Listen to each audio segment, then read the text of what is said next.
Bonjour à tous et bienvenue dans cette vidéo qui va parler de TVA puisque c'est le sujet que vous avez été nombreux à nous demander. Voilà, donc la TVA, c'est pas si simple que ça comme vous allez le voir. Donc on va déjà décortiquer par morceaux et on va commencer par le premier morceau. Qu'est-ce que la TVA?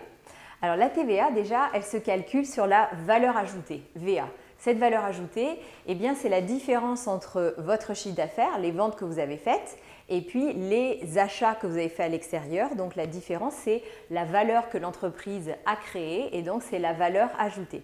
Et c'est ça que l'État taxe à hauteur de 20% en général, moins selon les activités. Voilà.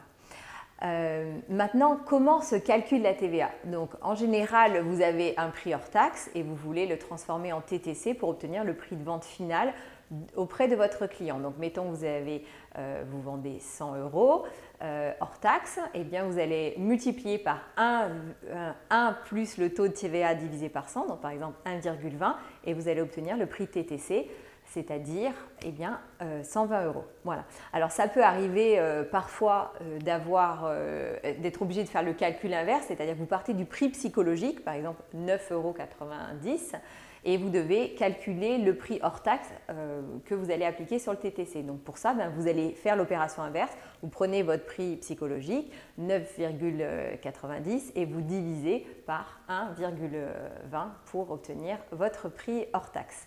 Voilà, donc ça c'est quand vous avez une seule TVA, c'est assez simple. Mais qu'est-ce qui se passe quand vous faites une facture et qu'il y a plusieurs articles avec plusieurs taux de TVA? Eh bien, vous allez devoir, en pied de facture, faire un petit tableau récapitulatif dans lequel vous allez sommer TVA par TVA les bases hors taxe et puis vous allez calculer donc pour chaque TVA pour chaque type de TVA, donc pour la TVA 20%, le montant de TVA, pour la TVA 10%, le montant de TVA, etc. Et vous sommez toutes les TVA et vous avez la TVA totale due en pied de facture. Voilà, donc ça vous permet de calculer la TVA quand vous avez un système un petit peu complexe. Maintenant, on va passer à la question beaucoup plus compliquée de quel taux de TVA appliquer. Et c'est là que les choses se corsent un petit peu parce que ça dépend de plein de critères. Donc la première chose, c'est que la TVA, elle dépend de l'article. Généralement, vous allez être en France sur une TVA à 20%, mais vous pouvez être amené, par exemple pour l'hôtellerie, à être sur un taux de TVA à 10%. Donc pour ça, sur Internet, vous pouvez trouver toute une série de grilles qui vous indiquent quel taux de TVA appliquer selon le type d'article que vous vendez. Par contre, la TVA, elle ne dépend pas seulement de l'article, elle dépend aussi par exemple des conditions de vente. Si vous vendez des prestations de rénovation ou d'isolation dans un bien qui est achevé depuis plus de 2 ans, eh bien, vous allez pouvoir appliquer des taux de TVA réduits. Par exemple, le taux de TVA 5,5 pour de l'isolation dans le cadre d'un bâtiment ancien. Le taux de TVA, il va aussi dépendre du client. Il y a certains clients qui sont non assujettis à la TVA. Donc dans ce cas-là, vous allez les facturer hors taxe tout simplement. Vous allez aussi avoir des règles particulières pour les clients qui sont des insulaires, donc qui ont la chance de vivre à La Réunion, à la Guadeloupe, à la Martinique ou dans l'île de Beauté. Eh bien, ils ont droit à certains taux de TVA privilégiés, donc par exemple du 8,5 à La Réunion ou même par exemple du 2,1, même du 1,05 sur certains articles en TVA réduit. Donc, renseignez-vous bien sur quel taux de TVA appliquer à votre client pour lui faire profiter de ces taux de TVA privilégiés auxquels il a droit de par sa vie dans ces lieux paradisiaques. Voilà. Ce n'est pas tout parce que le taux de TVA il dépend aussi du lieu de livraison. Donc, si vous livrez un client qui est hors de l'Union européenne, vous allez lui facturer hors taxe.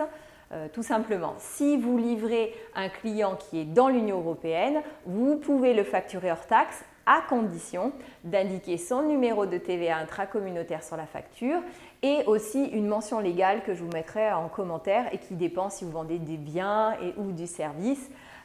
Donc voilà, il faut bien penser à la mettre en pied de facture pour pouvoir facturer hors taxe un client dans l'Union européenne. Après, il y a plein de cas particuliers. Par exemple, si vous faites du transport, il faut appliquer le taux de TVA du pays dans lequel il y a le plus de kilomètres parcourus. Enfin, Voilà, c'est vraiment très compliqué. Si vous avez des doutes, n'hésitez pas à faire appel à votre expert comptable qui saura vous aiguiller sur les règles à appliquer pour les taux de TVA de vos factures selon les différents cas de vos clients. Maintenant, on va passer à une dernière partie qui est un peu plus facile, qui est quand est-ce qu'il faut payer la TVA. Donc, il y a 2 cas de figure. J'avais déjà évoqué quand on a parlé des factures d'acompte. Il y a, selon ce que vous vendez, si vous vendez des services ou des biens, ce n'est pas tout à fait les mêmes règles. Si vous vendez des services, vous êtes à la TVA aux encaissements. C'est-à-dire que vous devez l'argent à partir du moment où votre client il vous a payé. Si par contre vous vendez des biens, vous êtes à la TVA au débit. C'est-à-dire qu'à partir du moment où vous avez facturé, même si vous n'avez pas encaissé, la TVA que vous n'avez pas encore collectée est due à l'État. Donc ça peut avoir un impact de trésorerie. Pour cela, si vous êtes par exemple en croissance d'activité et que vous avez beaucoup de TVA à payer, n'hésitez pas à faire appel au Trésor public ou au Codéfi si vous avez une entreprise de moins de 400 salariés pour pouvoir leur demander des délais de paiement sur la TVA et ne pas impacter trop la trésorerie de votre entreprise. Voilà, j'espère que cette vidéo vous aura été profitable. N'hésitez pas à nous dire si elle vous a plu, à vous abonner à notre chaîne et à nous demander des vidéos sur les thèmes de gestion qui vous intéressent le plus. À très bientôt, au revoir.